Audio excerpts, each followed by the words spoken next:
Actually অনেক ভারাক্রান্ত মন নিয়ে আপনাদের সামনে এসেছি। তার কারণটা নিশ্চয়ই আপনারা জানেন যে আমাদের বর্তমান চলমান পরিস্থিতি কেমন এবং বর্তমান পরিস্থিতিতে কি হচ্ছে কি ঘটছে। তো আজকে যারা ক্যামেরার সামনে বসে আছেন, যারা আমার ভিডিওটা দেখবেন, সবাই আমার ভিডিওটা ফুল দেখবেন, ভিডিওটা স্কিপ করবেন না, কারণ আমি অনেক ইনফরমেশন আজকে দেব। যে ইনফরমেশনগুলো আপনারা জানলে আপনাদের ভালো হবে, আপনারা খুশি হবেন। তো যারা আমার এই ভিডিওটা পেজ থেকে দেখছেন তারা অবশ্যই ভিডিওটা লাইক, কমেন্টস এবং পেজটি ফলো করে দিবেন আর ভিডিওটা শেয়ার করবেন। আর যারা ইউটিউব থেকে দেখবেন তারা অবশ্যই লাইক, কমেন্টস এবং শেয়ার করবেন ভিডিওটা, আর চ্যানেলটি সাবস্ক্রাইব করবেন। বেশি বেশি করে শেয়ার করুন, তাহলে এটা সবার কাছে পৌঁছে যাবে। আজকে আমি 10 নম্বর গিয়েছিলাম। আমি সবার আগে আমার পরিচয়টা বলি। আমি একজন আর্টিস্ট, আমি অভিনয় করি, নাটকে কাজ করি, পাশাপাশি ভালো মন্দ কিছু বিষয় নিয়ে আলাপ আলোচনা করি। সেটা আপনারা সবাই জানেন, আপনাদের সাথেই করি, আপনাদের সামনেই করি, আর ভিডিওগুলো অ্যাকচুয়ালি আপনাদের কাছে আসে। তো আজকে আমি গিয়েছিলাম আমার একজন প্রডিউসারের সাথে দেখা করতে। আমার কাল থেকে নাটক শুরু হবে, তো নাটকের কথা বলার জন্য আমি আমার প্রডিউসারের সাথে দেখা করতে গিয়েছিলাম।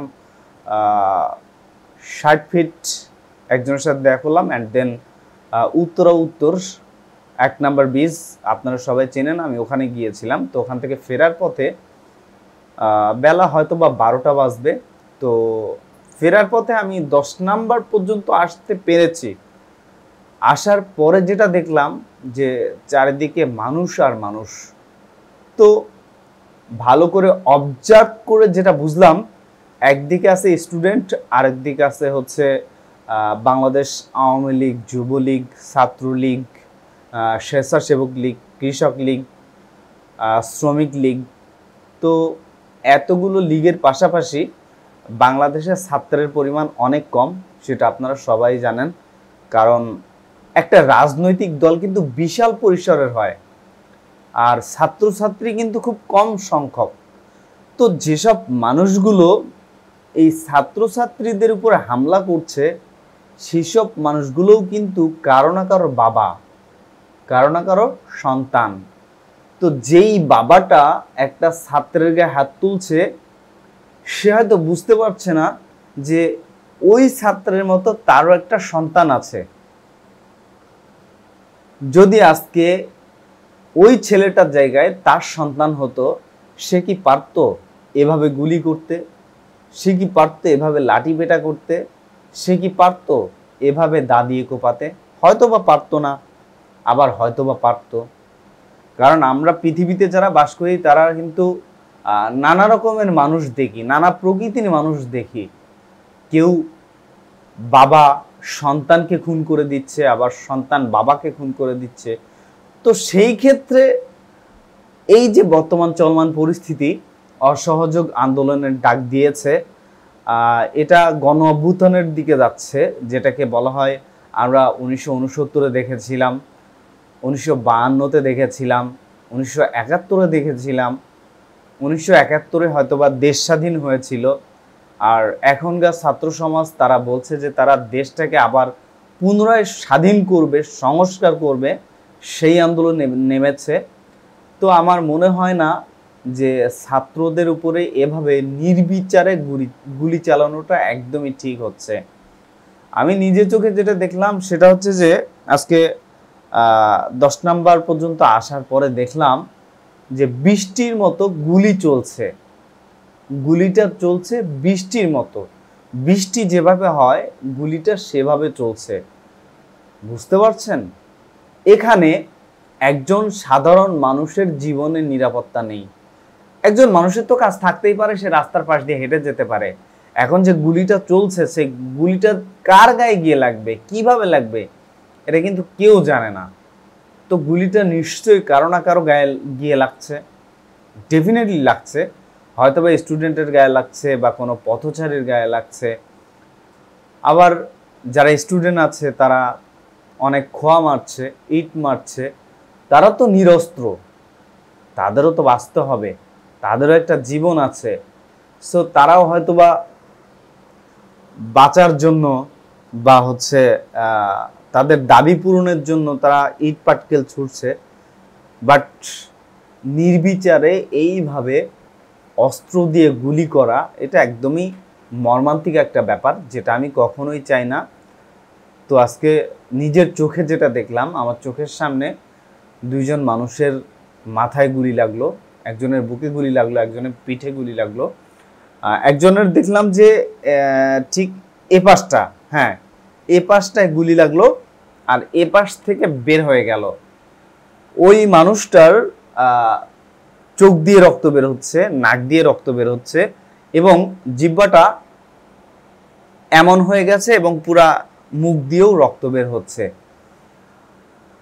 তো লোকটাকে দেখার পরে আমার খুব মায়া হলো। কেন মায়া হলো সেটাও বলি। ধরেন ওনার বয়স 50-52 এমন।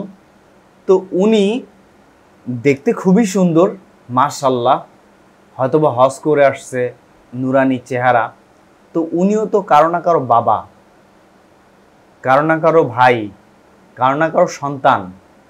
তো উনি আসছিল হয়তোবা যুবলীগের হতে পারে বা ছাত্রলীগের হতে পারে বা কৃষক লীগের হতে পারে, শ্রমিক লীগের হতে পারে, স্বেচ্ছাসেবক লীগের হতে পারে, তবে আওয়ামী লীগেরই হবে একজন।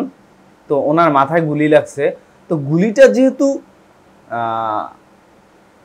আওয়ামী লীগ করছে, তাহলে ওনার মাথায় গুলিটা কে করলো, এটা একটা প্রশ্ন। ওনার মাথায় গুলিটা কে করলো? স্পট ডেড হয়ে গেল। তো এরপরে যার বুকে গুলি লাগলো সেও দেখলাম যে জায়গায় মারা গেল, অনেক রক্তক্ষরণ হলো। পিছনে গুলি লাগলো, সেও দেখলাম মারা গেল। আর অগণিত মানুষের পাজুতে গুলি লাগছে, কারোর পায়ে গুলি লাগছে, কারোর এখানে ইট লাগছে, কারোর মাথায় ইটা লাগছে, ফেটে গেছে।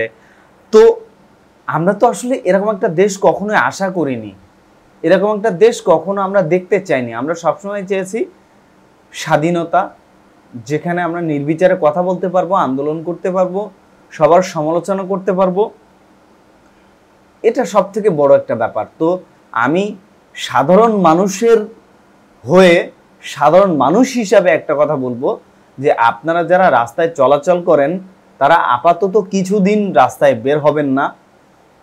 কারণ বুঝতেই পারছেন আগামীকাল থেকে লং মার্চ, তার মানে ঢাকার বাইরেও যারা থাকে তারা সবাই ঢাকায় প্রবেশ করবে এবং হয়তোবা আরও অনেক বড় বড় ক্ষতি হতে পারে, অনেক মারামারি হতে পারে, অনেক গুলি চলতে পারে। তাই সবাইকে একটাই কথা বলবো যে আপনারা সবাই সাবধানে ঢাকায় প্রবেশ করবেন। যারা ঢাকায় প্রবেশ করবেন সাবধানে করবেন, আর যারা ঢাকার মানুষ আছেন, যারা ঢাকায় থাকেন, তারা সাবধানে চলাচল করবেন, খুব সাবধানে। কারণ কোথা থেকে গুলি এসে আপনার মাথায় লাগবে সেটা আপনি নিজেও বুঝতে পারবেন না। তো আমি চাই না যে আপনাদের জীবনটা অকালে চলে যাক, আপনাদের জীবনটা অকালে ঝরে যাক। এটাই হচ্ছে সব থেকে বড় কথা, সব থেকে বড় ইনফরমেশন, যে আপনারা সবাই সাবধানে চলাচল করবেন। আর এই যে অত্যাচার, যে নির্যাতন, যে জুলুম চলছে, আমি সরকারকে একটাই কথা বলবো, ক্ষমতার জন্যই তো, প্লিজ আপনি ক্ষমতাটা ছেড়ে দিন। আপনি ক্ষমতাটা ছেড়ে দিলে আপনার কোনো ক্ষতি হবে না, বরং মানুষগুলো শান্ত হয়ে যাবে।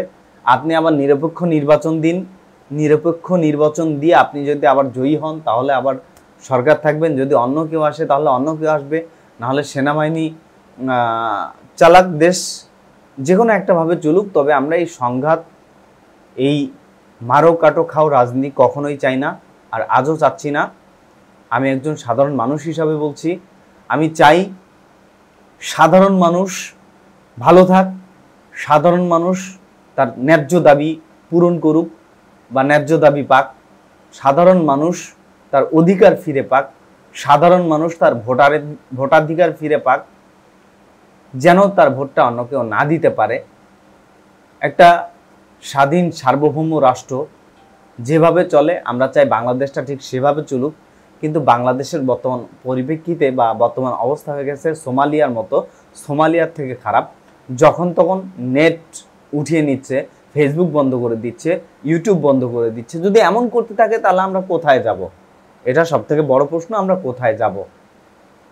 তো আমি একটাই কথা বলবো যে আসলে সব কিছু থেকে বিরত থাকুন, মানুষকে শান্তিতে থাকতে দিন, মানুষকে মানুষের অধিকার ফিরিয়ে দিন। আপনি একটা কথা বলেছিলেন যে আপনার ক্ষমতা চাই, আসলে সবসময় ক্ষমতা দিয়ে কাজ হয় না, সেটা আপনি নিজেও বুঝতে পারছেন। আপনি হয়তো একটা জিনিস বুঝতে পারছেন যে দেশের পরিস্থিতিতে আপনি প্রাইম মিনিস্টার, দেশের এই পরিস্থিতিতে আপনার নিজের চোখেও কিন্তু ঘুম নেই, আপনি টেনশনে আছেন। টেনশনে থাকার তো দরকার নেই।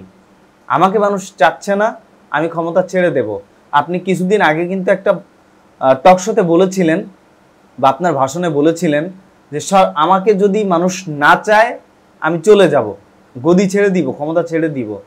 আজকে আপনি নিজের চোখে দেখছেন যে মানুষ আপনাকে চাচ্ছে না, তাহলে আপনি গদিটা ছেড়ে দেন, আপনি চলে যান ক্ষমতা থেকে। এটা হচ্ছে সব থেকে বড় কথা।